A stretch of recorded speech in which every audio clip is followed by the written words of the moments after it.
Good morning आप सभी को। आइए हम लोग स्टार्ट करते हैं आज का क्लास। ठीक है, तो आज के क्लास में हम लोग पढ़ेंगे सिंधु घाटी सभ्यता। और इसको हमने दो पार्ट में डिवाइड, पार्ट 1 और पार्ट 2। पार्ट 1 में कुछ क्वेश्चन है, पार्ट 2 में कुछ क्वेश्चन है, जो कि एग्जाम के पॉइंट ऑफ व्यू से ही ओनली बनाया गया है। तो हम लोग पहले जानते हैं सिंधु घाटी सभ्यता। सिंधु घाटी सभ्यता विश्व की प्राचीनतम सभ्यताओं में से एक है। यह भारत की प्रथम सभ्यता थी या संस्कृति भी बोल सकते हैं हम। इस सभ्यता का जो निर्माण काल, इस सभ्यता की जो खुदाई की गई थी राय बहादुर दयाराम साहनी के द्वारा 1921 में किया गया था। तो आते हैं हम लोग टू द पॉइंट देखते हैं। ओके, तो सिंधु घाटी सभ्यता भारतीय सभ्यता के विकास का प्राचीनतम काल माना जाता है। इस सभ्यता को हड़प्पा संस्कृति के नाम से भी जाना जाता है। ओके, इसकी खुदाई जो है सर जॉन मार्शल के निर्देशन में 1921 ईस्वी में राय बहादुर दयाराम साहनी के द्वारा किया गया था। आप लोग देखिए यहाँ पे राय बहादुर दयाराम साहनी के द्वारा किया गया था। ओके, फिर होता है सिंधु सभ्यता को प्राक ऐतिहासिक प्रो हिस्टोरिक एज भी कहा जाता है। इसे और कांस्य युगीन सभ्यता भी कहा जाता है। इसके काल का जो निर्धारण किया गया है वो कार्बन डेटिंग के अनुसार C14 के अनुसार इस सभ्यता का सर्वमान्य तिथि जो है वो 2350 से 1750 BC माना गया है। ओके, फिर सर जॉन मार्टिमर के अनुसार इसका काल जो है 2500 BC से 1500 BC माना गया है। नेक्स्ट आते हैं जॉन मार्शल के अनुसार। तो जॉन मार्शल के अनुसार इसका जो समय निर्धारण किया गया है वो 3250 से 1750 BC माना गया है। ओके, फिर DP अग्रवाल के अनुसार इस सभ्यता का काल 2350 से 1750 BC माना गया है। फिर अल्विन के अनुसार इस सभ्यता का काल 2150 से 1750 माना गया है। तो ये हम लोग 1 2 3 4 5 पॉइंट जो है इसके काल निर्धारण से रिलेटेड है। आप लोग एक बार इसका स्क्रीनशॉट ले लीजिए, फिर वो आपके दिमाग अभी आप वीडियो अच्छे से देखेंगे, फिर एक बार अच्छे से स्क्रीनशॉट देख लेंगे तो दिमाग में इसका कॉन्सेप्ट क्लियर हो जाएगा। ओके,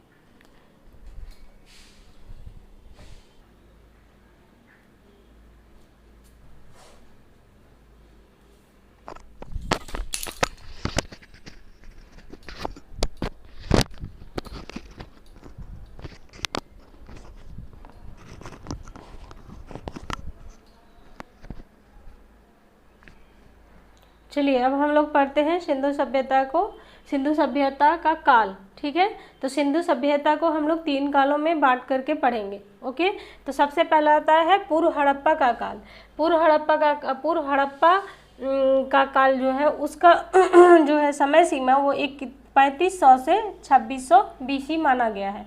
ओके, और इसके प्रमुख स्थल जो है वो कोटदीजी है और आमनी नाल है पूर्व हड़प्पा काल में जिसका प्रमाण मिला है। ओके, फिर आते हैं हम लोग परिपक्व हड़प्पा काल। क्या? परिपक्व हड़प्पा काल। इसका काल जो है वो 2600 से 1900 BC माना गया है। ओके, फिर इसका जो स्थल है परिपक्व हड़प्पा काल में जिसकी खुदाई हुई है वो है हड़प्पा, मोहनजोदड़ो, चंदूदड़ो, लोथल, कालीबंगा और बनवाली। ओके, फिर आते हैं हम लोग उत्तर हड़प्पा काल। उत्तर हड़प्पा काल का जो समय है वो 1900 BC से 1300 BC माना गया। ओके, फिर इसका जो प्रमुख स्थल जो है उत्तर हड़प्पा काल का वो है रंगपुर, रोजदी जो कि गुजरात में है और राखीगढ़ी जो हरियाणा में है। ओके, इतना आप लोग का इतना कॉन्सेप्ट क्लियर हो गया। अब आते हैं इसके विस्तार के बारे में पढ़ते हैं, फिर हम लोग इसके स्थल के बारे में पढ़ेंगे कि कौन कौन सा स्थल कहाँ कहाँ से मिला है। ओके, फिर सिंधु घाटी सभ्यता का जो विस्तार है वो बेसिकली भारत और पाकिस्तान में लगभग मिला है। ओके, इसमें इन दोनों भारत और पाकिस्तान में जो मिला टोटल स्थलों की संख्या मिला है वो लगभग 1500 के आसपास मिली है। ठीक है, और इसका आकार जो है सिंधु घाटी सभ्यता का वो किस तरह का है? त्रिभुजाकार। ये क्वेश्चन पूछा जाता है, आप लोग इसको थोड़ा ध्यान में रखिएगा। ओके, कि सिंधु घाटी सभ्यता का आकार कैसा था, तो वो कैसा था, त्रिभुजाकार था। ओके, फिर हम लोग आगे बढ़ते हैं। अब इसके एक एक करके इसके स्थल के बारे में पढ़ेंगे।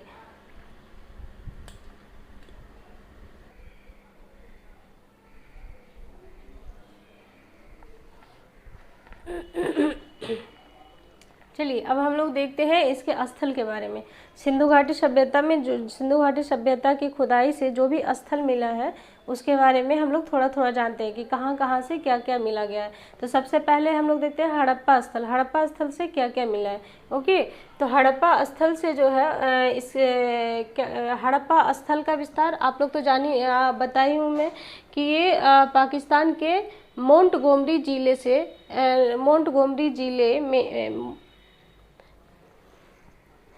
देखिए हड़प्पा, इसका विस्तार जो है पाकिस्तान के मोंटगोमरी जिले में रावी नदी के तट पर मिला है। ओके, इसकी खोज जो है 1921 ईस्वी में राय बहादुर दयाराम शाहनी के द्वारा किया गया था। किसकी खोज, हड़प्पा की खोज।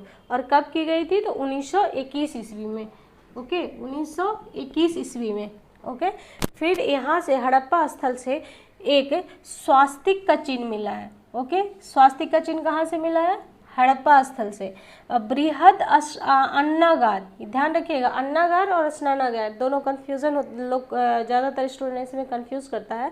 तो बृहद अन्नागार कहाँ से मिला है, तो वो हड़प्पा से मिला है।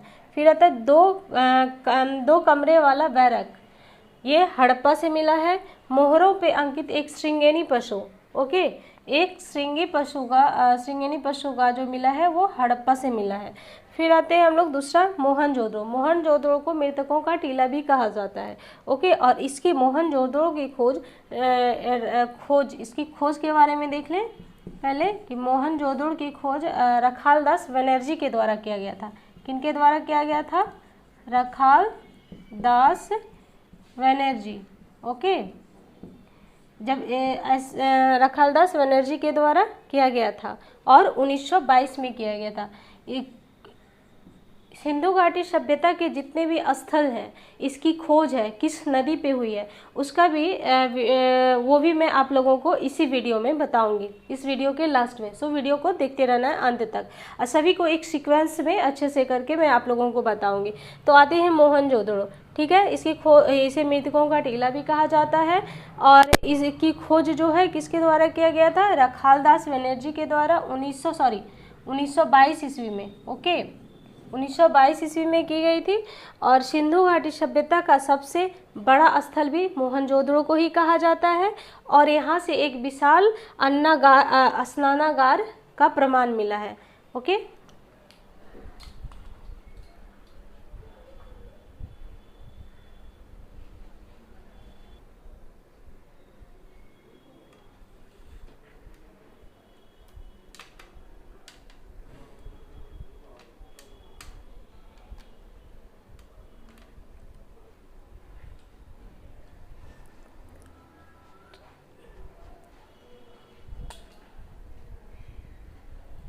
चलिए अब हम लोग देखते हैं मोहनजोदड़ो के बारे में। यहाँ से जो भी सामग्री प्राप्त हुआ है उसके बारे में देखते हैं। तो यहाँ पर एक मोहर मिली है, जिस पर क्या है, एक पुरुष देवता का चिन्ह अंकित है, जिसके सिर पर 3 सिंह है। क्या है, 3 सिंह।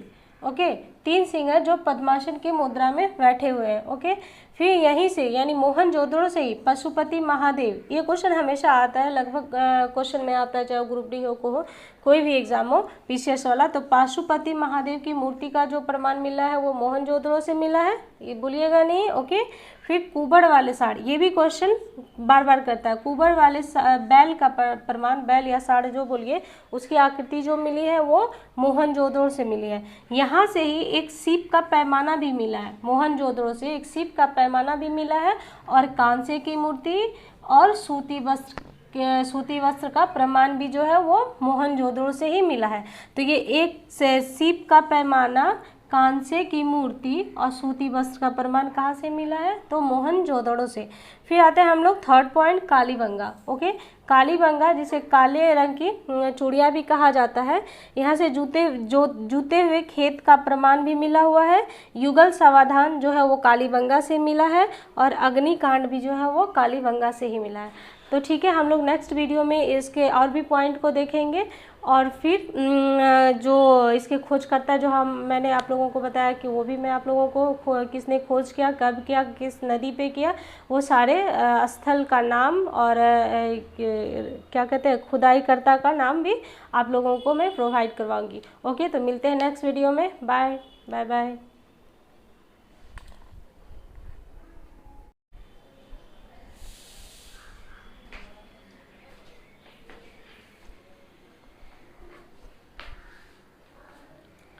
चलिए हम लोग आते हैं अब नेक्स्ट पॉइंट।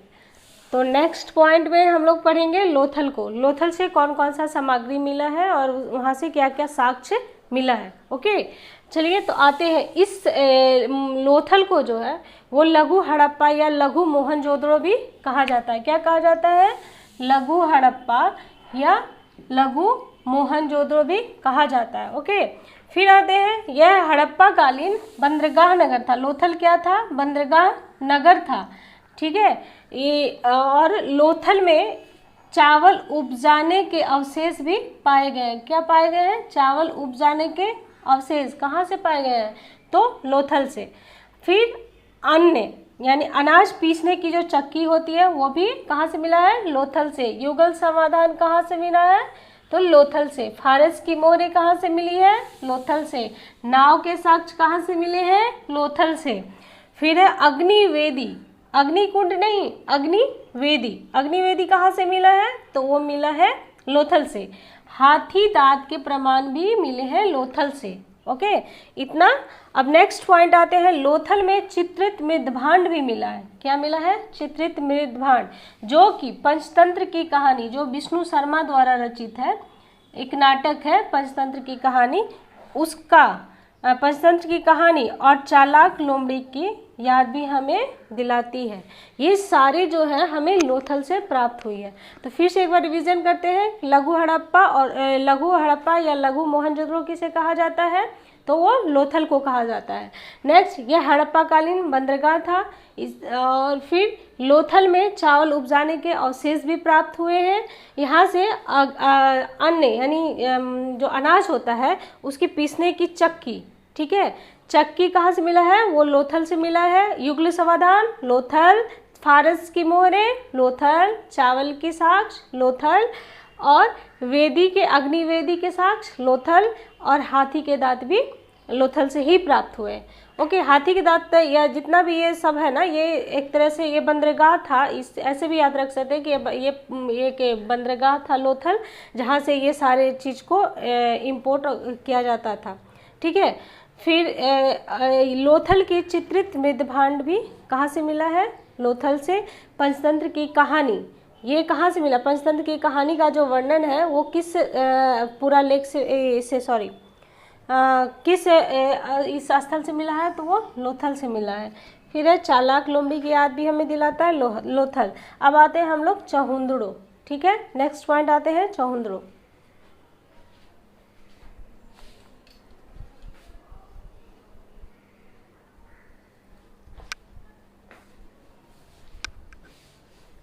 चलिए अब नेक्स्ट पॉइंट क्या है?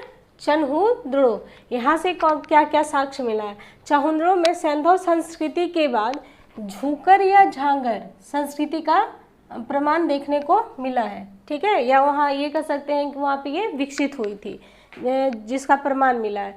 फिर मनके बनाने का कारखाना, क्या? मनके बनाने का कारखाना, लिपस्टिक, एक ईंट पर बिल्ली का पीछा करते हुए कुत्ते के पैरों का निशान, और गुड़िया बनाने का कारखाना भी कहाँ से मिला है? चहुंदड़ो से। ओके, फिर चहुंदड़ो में ही एक वक्राकार ईंटें व कांस की बैलगाड़ी एवं इक्का गाड़ी के अवशेष भी मिले हैं। कहाँ से? चहुंदड़ो से। क्या क्या मिला है? तीन चीज देखने, 3 पॉइंट मैं यहाँ पे मेंशन की हूँ। 3 पॉइंट में बहुत सारा पॉइंट मेंशन है। जैसे चहुंदड़ो में कौन सी संस्कृति की विकसित होने की झलक मिलती है? तो झूकर या झांगर संस्कृति। ओके फिर है मनके बनाने का कारखाना, लिपस्टिक, एक ईंट पर बिल्ली का पीछा करते हुए कुत्ते के पैरों का निशान भी कहाँ मिला है, तो चहुंद्रों से मिला है। ओके फिर आते हैं गुड़िया बनाने का कारखाना, कहाँ से मिला है, चहुंद्रों से मिला है। फिर चहुंद्रों में एक वक्राकार ईंट व कांस की बैलगाड़ी एवं इक्का गाड़ी, ठीक है, उसके अवशेष भी कहाँ से मिले हैं, चहुंद्रों से। नेक्स्ट पॉइंट आते हैं रंगपुर। रंगपुर से जो मिला है उसको देखते हैं। तो ये रंगपुर है कहाँ, ये रंगपुर जो है वो गुजरात में है। गुजरात के मादर नदी के तट पर स्थित है। कौन सी नदी, मादर नदी। कौन, तो रंगपुर। रंगपुर कहाँ स्थित है, गुजरात के मादर नदी के तट पर अवस्थित है। यहाँ से क्या धान की भूसी कहाँ से मिला है, तो वो रंगपुर से मिला है। धान की भूसी का साक्ष्य कहाँ से मिला है, रंगपुर से। और कच्ची ईंटों का जो दुर्ग मिला है वो भी रंगपुर से। तो रंगपुर से दो चीज़ मिला है, धान की भूसी और कच्ची ईंटों का दुर्ग मिला हुआ है। ठीक है, अब फिर नेक्स्ट पॉइंट देखते हैं, और एक दो पॉइंट है उसको भी हम लोग देख लेते हैं। ओके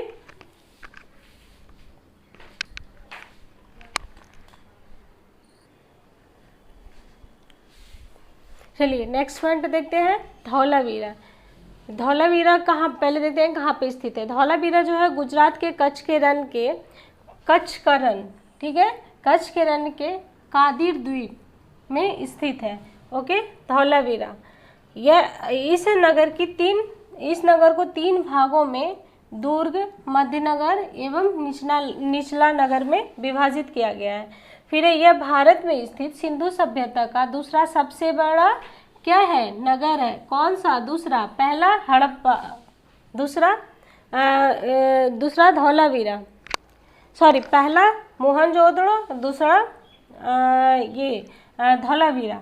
ओके हड़प्पा सभ्यता का एकमात्र कीड़ागार यहाँ से प्राप्त हुआ है। इसके अलावे नेवले की पत्थर की मूर्ति भी यहाँ से प्राप्त हुई है धौलावीरा से। ओके इस नगर में जल प्रबंधन एवं संरक्षण की व्यवस्था का भी प्रमाण मिला है धौलावीरा से। ओके धौलावीरा में स्थित गिरा हुआ एक बड़ा उत्कीर्ण लेख भी मिला है, जो संभवतः साइन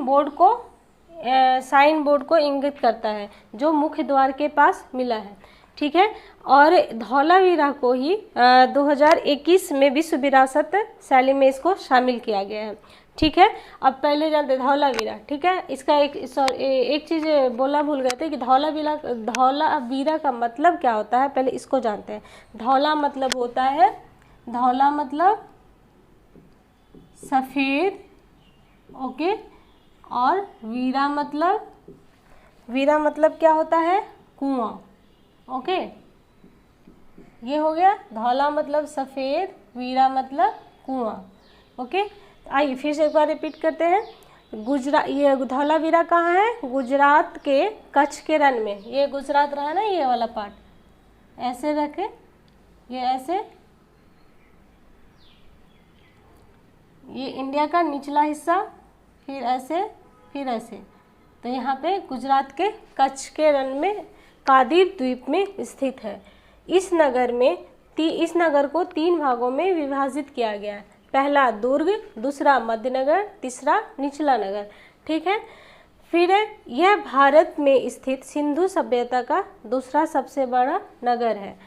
फिर हड़प्पा सभ्यता का एकमात्र जो क्रीड़ागार जो है यहाँ से प्राप्त हुआ है। इसके अलावे नेवले की पत्थर की मूर्ति भी धौलावीरा से मिला है। फिर इस नगर में जल प्रबंधन के संरक्षण की भी व्यवस्था की गई है। फिर धौलावीरा में गिरा हुआ उत्कीर्ण लेख, जो संभवतः गिरा हुआ है, वो साइन बोर्ड को इंगित करता है, वो भी यहाँ से धौलावीरा से मिला है, जो उसके मुख्य द्वार के पास है। ठीक है, अब आते हैं और एक नेक्स्ट पॉइंट देख लेते हैं हम लोग, कौन सा है,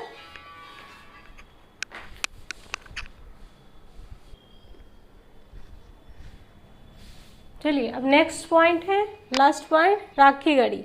सबसे पहले जानिए कि राखीगढ़ी ये कहाँ पे पड़ता है। तो ये राखीगढ़ी हरियाणा में पड़ता है। कहाँ पे पड़ता है, हरियाणा के हिसार जिले में पड़ता है। ओके, यहाँ से क्या मिला, यहाँ से 5 पुरातात्विक टीले मिले हैं।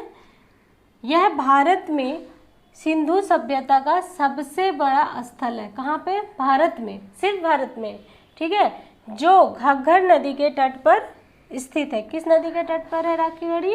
तो वो घग्गर नदी के किनारे है। इसकी खोज 1963 में सूरज भान नामक व्यक्ति ने किए थे। ठीक है, फिर इसके कुछ महत्वपूर्ण बिंदु को देखते हैं। तो इससे रिलेटेड कि सिंधु घाटी सभ्यता के लोग किससे परिचित थे, किससे नहीं परिचित थे, इसके बारे में देखते हैं। ठीक है, तो सिंधु घाटी के लोग जो थे वो लोहे से परिचित नहीं थे, लेकिन वो कांस्य से परिचित थे। ठीक है, घोड़े से परिचित नहीं थे, लेकिन सुरकोटदा जो है वहाँ पे घोड़े के अस्थियों के अवशेष प्राप्त हुए हैं। ठीक है, फिर है कि सिंधुवासी लिंग एवं मूर्ति पूजक थे, किंतु आर्य लोग जो थे वो क्या थे? प्रकृति के पूजक थे। आर्य शब्द ये हो गया कि आर्य लोग किसके ये थे? प्रकृति के पूजक थे। और सिंधुवासी किसके थे? तो वो लिंग एवं मूर्ति पूजक थे। ठीक है, और फिर इसके कुछ महत्वपूर्ण बिंदु को देखते हैं। ओके,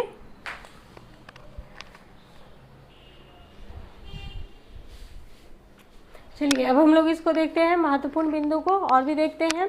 इसमें क्या है ना, अधिकांश जो सिंधु घाटी सभ्यता के लोग थे वो भूमध्य सागरीय प्रजाति के लोग थे। ठीक है, यहाँ पे क्या है ना कि बर्तन में मुख्यतः बर्तन जो वहाँ पे सिंधु घाटी सभ्यता के लोग यूज़ करते थे वो ज़्यादातर लाल रंग यानी लाल या गुलाबी रंग के हुआ करता था। ठीक है, यहाँ पे क्या है ना, संभवतः दास प्रथा का भी प्रचलन मिला है। ठीक है, किसका? दास प्रथा का प्रचलन मिला है।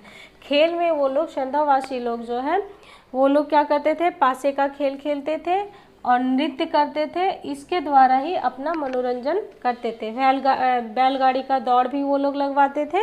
ये सारा काम अपने मनोरंजन के लिए करते थे और यातायात में भी ये लोग बैलगाड़ी का ही यूज़ करते थे। ठीक है, फिर टेराकोटा पर एक चीज़ रह गया था, वो चीज़ मैं बता रही हूँ। टेराकोटा, टेराकोटा का मतलब क्या होता है ना, आग में जो पकी हुई मिट्टी होती थी उसी को टेरा कहा जाता है। क्या कहा जाता था? टेरा। ठीक है, फिर है कि मेसोपोटामिया के पूरा लेख में दिलमन, माकन, मेलुहा आदि का प्रमाण मिला है।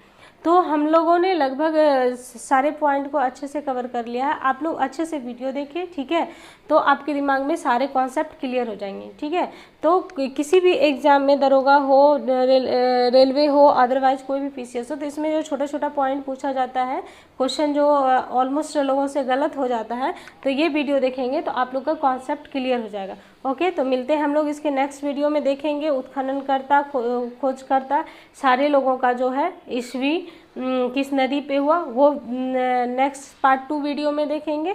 ओके, तब तक के लिए बाय बाय।